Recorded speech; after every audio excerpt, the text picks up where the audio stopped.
दोस्तों, नवरात्रि का महापर्व बहुत ही शुभ और मंगलकारी माना जाता है। नवरात्रि के पूरे 9 दिन गंगा जल की हर एक बूंद की तरह पवित्र माने जाते हैं। ये शुभ समय भक्तों के जीवन में खुशियों की सौगात लेकर आता है। दोस्तों, आपको बता दें 2024 में इस साल माँ दुर्गा हाथी पर नहीं बल्कि घोड़े पर सवार होकर पृथ्वी लोक में पधारेंगी। शास्त्रों में वर्णित है कि तथा मान्यताओं के अनुसार अगर चैत्र नवरात्रि पर यदि माता दुर्गा का आगमन उनके वाहन सिंह पर नहीं बल्कि घोड़े पर होगा तो मान्यता है कि माता दुर्गा का घोड़े पर सवार होकर आना शुभ नहीं माना जाता। इस देश में और राजनीतिक क्षेत्र में उथल पुथल हो सकती है। दोस्तों, इस बार नवरात्रि पूरे 9 दिनों तक मनाई जाएगी। न एक भी दिन कम न ज्यादा, पूरे 9 दिनों तक मनाई जाएगी। माँ शेरोवाली की विशेष रूप से पूजा अर्चना की जाएगी। चैत्र नवरात्रि का महापर्व इस बार 2024 में 9 अप्रैल दिन मंगलवार से शुरू होकर 17 अप्रैल बुधवार के दिन समाप्त होंगे। ऐसे में चैत्र नवरात्रि पर माता दुर्गा की कृपा पाने के लिए कलश स्थापना का शुभ मुहूर्त है। 9 अप्रैल को सुबह 6:02 से प्रारंभ है, जो सुबह 10:16 तक रहेगा। यदि आप किसी कारणवश सुबह में कलश स्थापना नहीं कर पाते हैं तो दोपहर में अभिजीत मुहूर्त में कर सकते हैं। उस दिन का अभिजीत मुहूर्त 11:57 से 12:48 तक है। मुहूर्त में की गई पूजा बहुत ही शुभ मानी जाती है। इससे समस्त देवी देवताओं की कृपा प्राप्त होती है और पूजा पाठ का फल कई लाख गुना प्राप्त होता है।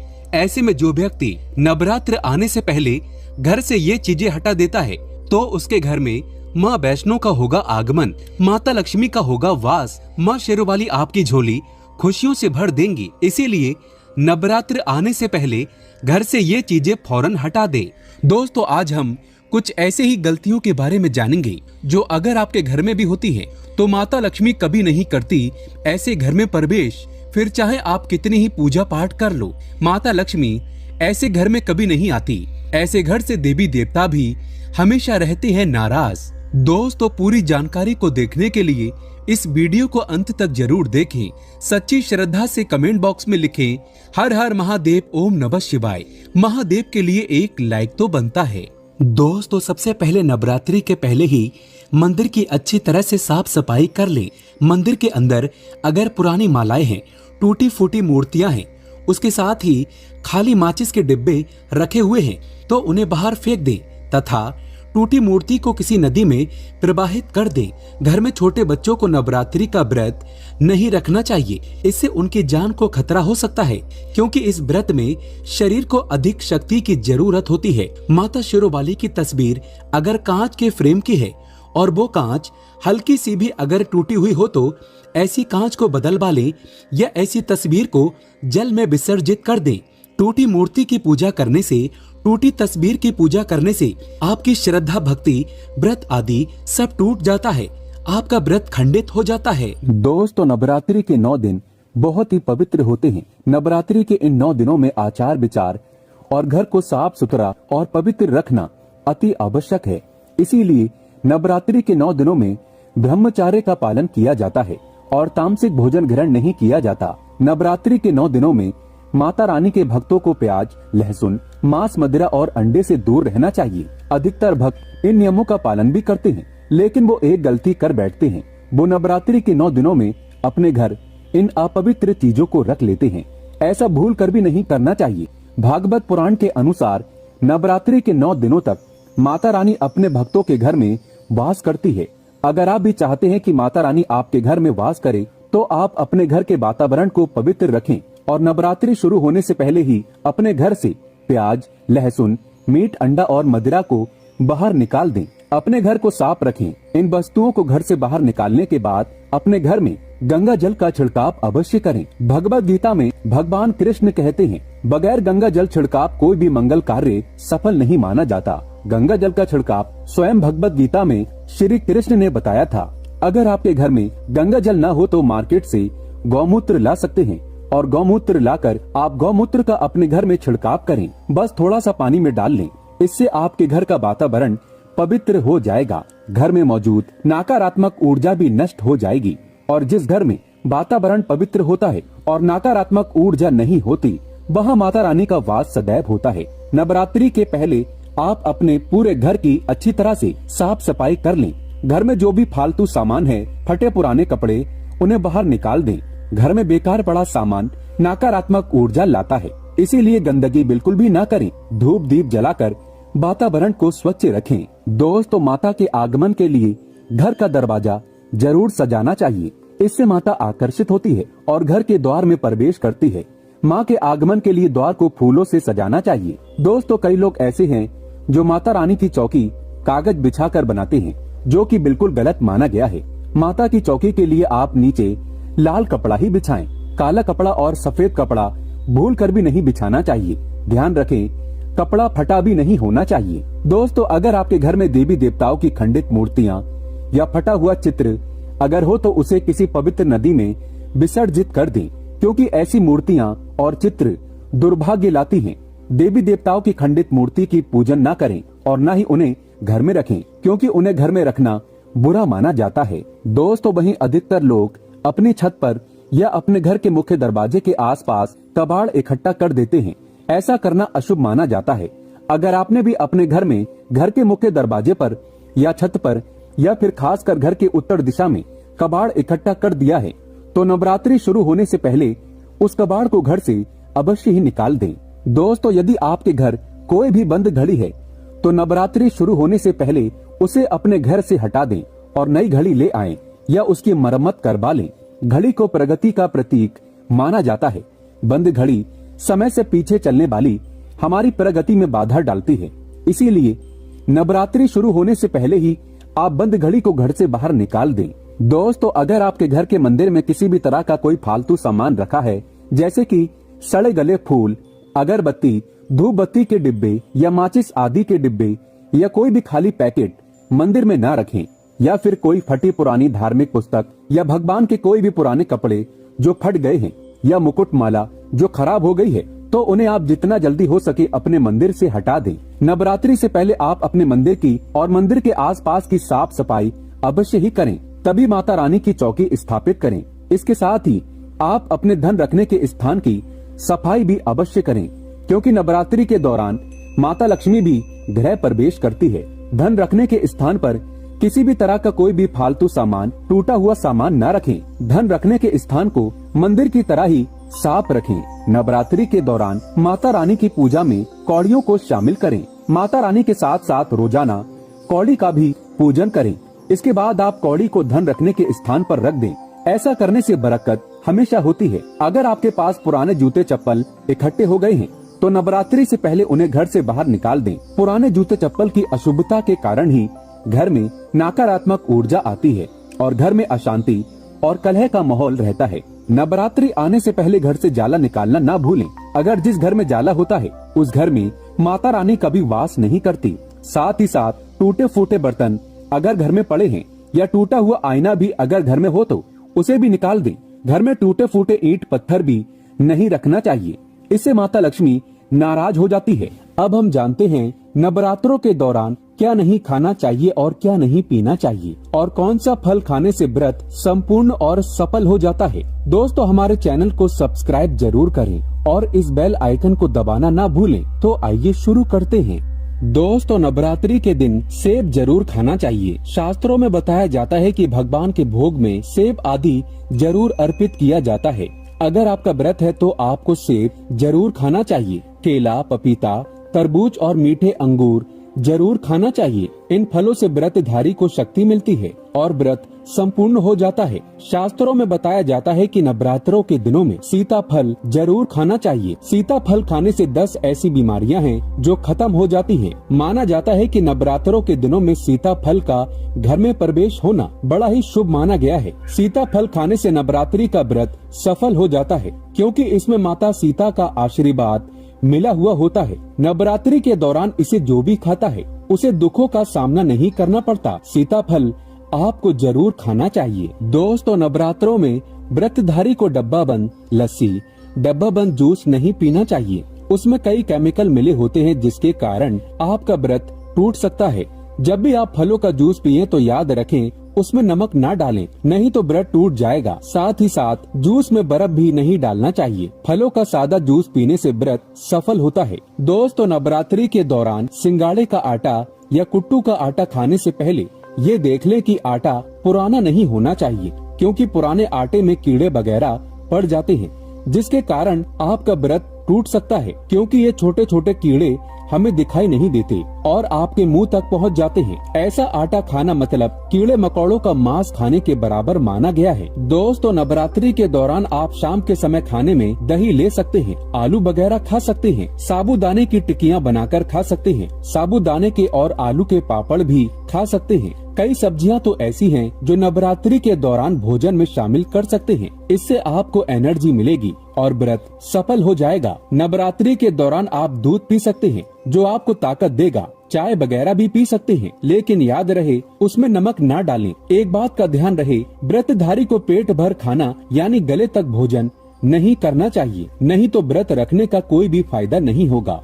थोड़ा थोड़ा खा सकते हैं। दोस्तों, नवरात्रि के 9 दिन आदि शक्ति माँ दुर्गा को समर्पित होते हैं। नवरात्रि के 9 दिन माता रानी के 9 अलग अलग स्वरूपों का पूजन किया जाता है। नवरात्रि के 9 दिनों में माता रानी को अलग अलग स्वरूप के हिसाब से अलग अलग पुष्प, अलग अलग भोग अर्पित किए जाते हैं। लेकिन क्या आप जानते हैं, कुछ ऐसी वस्तु हैं जिन्हें नवरात्रि के दौरान भूलकर भी माता रानी को अर्पित नहीं करना चाहिए। अगर इन वस्तुओं को आप गलती से भी माता रानी को अर्पित कर देते हैं तो आपको व्रत और पूजन का पूर्ण लाभ नहीं होगा। इसीलिए माता रानी की कृपा प्राप्त करने के लिए आपको ये जानना अति आवश्यक है कि वो कौन सी ऐसी वस्तु है जो माता रानी के पूजन में भूलकर भी इस्तेमाल नहीं करना चाहिए। तो आइए माँ का जयकारा लगाते हुए वीडियो को शुरू करते हैं। दोस्तों, नंबर 1, नवरात्रि के दौरान शादीशुदा महिलाओं को सफेद कपड़े पहनकर पूजा पाठ नहीं करना चाहिए। साथ ही साथ काले कपड़े भी नहीं पहनना चाहिए, इससे पूजा व्रत आदि खंडित हो जाती है। माता की चौकी जब आप लगाएं तो उसके नीचे कागज नहीं लगाना चाहिए। माता की चौकी हमेशा लाल कपड़ा बिछाकर ही बनाना चाहिए। हमेशा याद रहे, नवरात्रों के इन 9 दिनों तक व्रतधारी को अपना आसन माँ की चौकी के आगे ही लगाना चाहिए और वहीं पर आपको सोना चाहिए। मंदिर को नवरात्रों के दौरान अकेला नहीं छोड़ा जाता, बहुत ही अशुभ माना जाता है। इससे दुर्गा माता नाराज हो जाती है और हमेशा के लिए चली जाती है। दोस्तों, नंबर 2, नारियल। हिंदू धर्म में नारियल को समृद्धि, धन, श्रद्धा और सम्मान का सूचक माना जाता है। नारियल को श्री फल भी कहा जाता है। नारियल को सुख समृद्धि में वृद्धि करने वाला माना जाता है। नारियल का हर मांगलिक कार्य में विशेष महत्व होता है। जैसे कि आप सभी जानते हैं कि माता रानी के कई मंदिरों में नारियल से बलि भी दी जाती है और माता रानी के पूजन में नारियल का इस्तेमाल हम सभी करते हैं। खासकर कलश की स्थापना नारियल रखकर ही की जाती है। माता रानी के पूजन में हम नारियल इस्तेमाल करते समय कुछ गलतियां कर बैठते हैं। दोस्तों, नारियल कई प्रकार के होते हैं। एक हरा, दूसरा सूखा, जिसके अंदर पानी होता है। जिस नारियल के अंदर पानी होता है, माता रानी के पूजन में सदैव पानी वाला और जटा वाला नारियल ही इस्तेमाल करें। नारियल का पूर्ण होना चाहिए।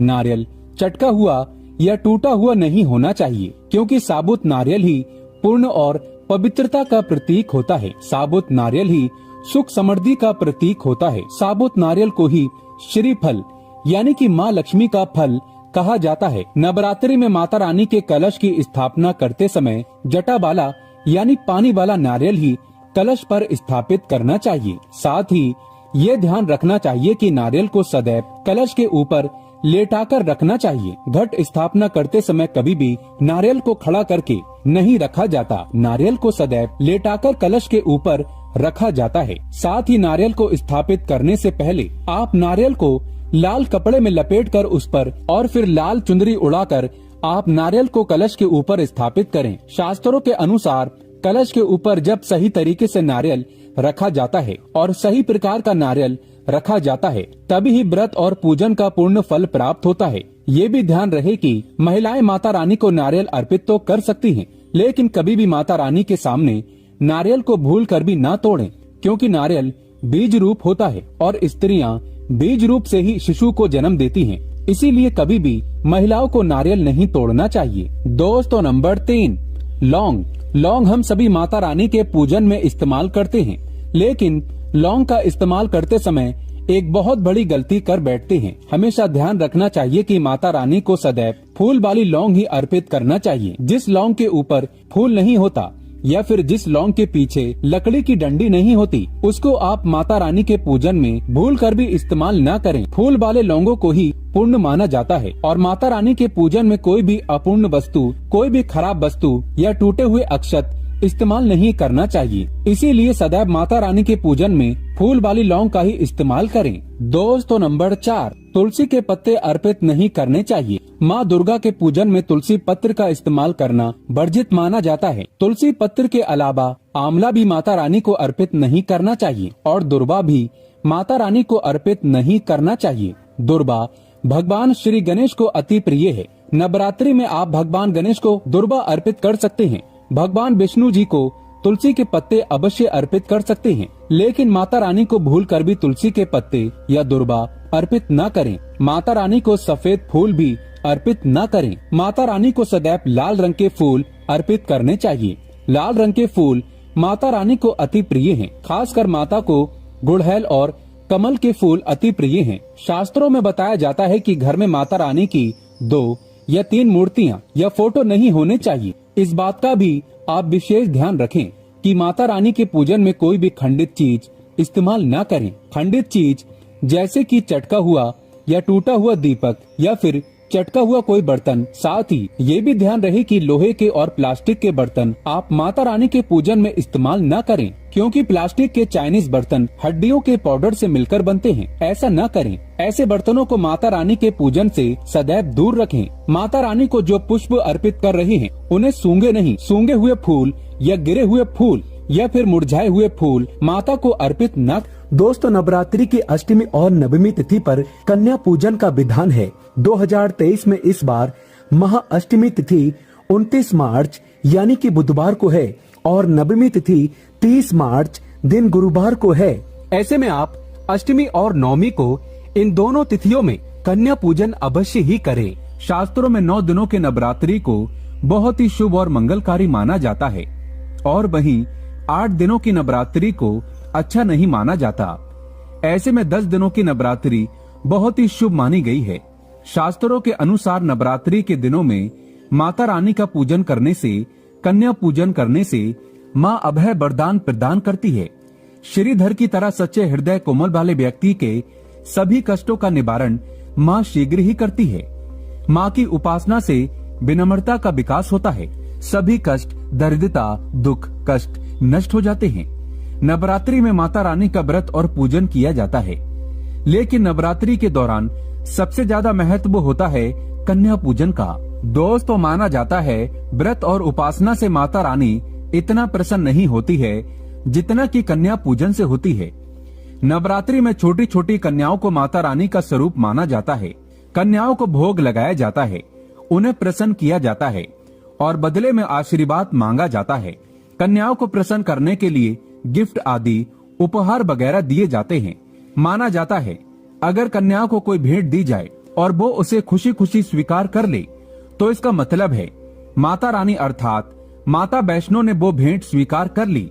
जिन पर कन्याएं प्रसन्न होती हैं तो समझो उन्हें माता रानी का आशीर्वाद मिल गया और माता रानी की कृपा से उन्हें मुंह मांगा वरदान प्राप्त होता है। नवरात्रि में 2 साल से लेकर 10 साल तक की कन्या का पूजन होना चाहिए। अष्टमी अथवा नवमी को कन्याओं के पैर धोकर भोजन कराना, उपहार आदि देना श्रेष्ठ माना जाता है। दोस्तों, कैसे करें कन्याओं का स्वागत? कन्या जब आपके घर आए तब सभी के पैरों को दूध और पानी से उनके पैरों को धुलाना चाहिए। फिर उसके बाद कन्याओं को किसी साफ जगह पर जमीन पर कपड़ा बिछाकर बैठाना चाहिए। उनके माथे पर अक्षत, फूल और कुमकुम लगाना चाहिए। फिर उसके बाद भोजन ग्रहण करवाना चाहिए। लेकिन हमेशा याद रहे, कन्याओं की थाली में 3 पूरियां कभी ना रखें, इसे शुभ नहीं माना जाता। 3 पूरियां तथा 3 रोटियां मरने वाले व्यक्ति के लिए निकाली जाती हैं और जेल में कैदियों के लिए दी जाती हैं। ऐसे में कन्याओं को उनकी थाली में 3 पूरी कभी ना दें, लेकिन 1-2 करके पूरियां दे सकते हैं। इससे 3 संख्या बट जाती है। दोस्तों, कन्याओं को खाना खिलाने के बाद अंत में कन्याओं के सर पर लाल चुन्नी उड़ाना चाहिए और भोजन में आपको खीर, पूड़ी, हलवा, चना तथा आलू की सब्जी, छोले वगैरह की सब्जी खिलाना चाहिए। पनीर आदि भी खिलाया जा सकता है, लेकिन भूल से भी लहसुन और प्याज का इस्तेमाल कभी न करें, अन्यथा अनर्थ हो जाएगा। अक्सर कई लोग कन्याओं को कुरकुरे का पैकेट, चिप्स वगैरह का पैकेट खिलाते हैं, जो कि घोर अनर्थ माना जाता है, क्योंकि इसमें लहसुन प्याज का इस्तेमाल होता है, जिसके कारण आपका व्रत खंडित हो सकता है। माँ दुर्गा क्रोधित हो सकती है। जहां आपने 9 दिनों तक लहसुन प्याज का परहेज किया, लेकिन आपकी एक गलती पूरे व्रत को खंडित कर सकती है। कन्याओं को डब्बा बंद कोई भी ऐसी चीजें ना खिलाएं जिसमें लहसुन प्याज होता है। कई चीजें तो ऐसी होती है मार्केट में जिसके अंदर लहसुन प्याज का इस्तेमाल होता है, ऐसा आप कभी मत करना। दोस्तों, कई लोग कन्या पूजन में खाना घर पर नहीं बनाते और मार्केट से रेडीमेड लाकर ही खिलाते हैं तथा दही जलेबी खिलाते हैं, जो कि शुभ नहीं माना जाता। भले ही आप दही जलेबी खिला सकते हैं, परंतु माता को घर का बना हुआ शुद्ध भोजन ही अति प्रिय है। खासकर नवरात्रों के दौरान घर में पक्का खाना अवश्य बनाना चाहिए। माता रानी बहुत प्रसन्न होती है। घर का बना पक्का खाना ही कन्याओं को खिलाना चाहिए। हमेशा याद रखें, कन्याओं को प्लास्टिक के बने दोने में खाना नहीं खिलाना चाहिए। ऐसे बर्तन पूजा पाठ के लिए शुद्ध नहीं, अशुभ होते हैं। कन्याओं को हमेशा स्टील के बर्तन या पत्तों से बने बर्तनों में ही भोजन कराना चाहिए, बहुत ही शुभ माना गया है। दोस्तों, भोजन कराने के बाद कन्याओं की थाली में एक लौंग जरूर रखना चाहिए, क्योंकि लौंग देवी शक्ति तथा दुर्गा माँ को बहुत प्रिय है। लौंग माता शक्ति का प्रतीक होती है। लौंग में नव दुर्गा का वास होता है। इन 9 दिनों में माता रानी को लौंग का भोग ही लगाया जाता है। इसीलिए कन्याओं को थाली में चुपचाप एक लौंग जरूर रख दें। आपका भाग्य चमक जाएगा। माता लक्ष्मी आपके जीवन में धन की कोई भी कमी नहीं होने देगी। आपको बता दें, कन्याओं को उपहार में क्या दें। कन्याओं को खुश करने के लिए उनकी थाली में दक्षिणा डालें, ताकि आपके घर में संपन्नता बनी रहे तथा धन की कोई भी कमी न हो। कन्याओं को कोई सुंदर गिफ्ट दे सकते हैं। शास्त्रों में बताया जाता है कि कन्या जितना खुश होती है, माता रानी उतना ही जल्द फल की प्राप्ति प्रदान करती है। ऐसे में आप कन्याओं को चॉकलेट बॉक्स दे सकते हैं तथा खूबसूरत कपड़े दे सकते हैं। याद रहे, काले कपड़े ना दें और स्टील के बर्तन भी गिफ्ट के तौर पर दे सकते हैं। याद रहे कि कन्याओं को लोहे का कोई भी सामान नहीं देना चाहिए। दोस्तों, जब कन्या अपने घर के लिए प्रस्थान करे तो उनके चरण जरूर छू लें और अपने मन में अपनी प्रार्थना को पूरा करें। सच्चे दिल से मांगी हुई मुराद माता रानी अवश्य ही पूरी करती है। दोस्तों, आप में से कौन कौन चाहता है माता रानी को अपने घर पर बुलाना? तो सच्चे दिल से कमेंट बॉक्स में लिखें, माँ हमारे घर जरूर पधारें। माता रानी के लिए एक लाइक तो बनता है। जय माता दी।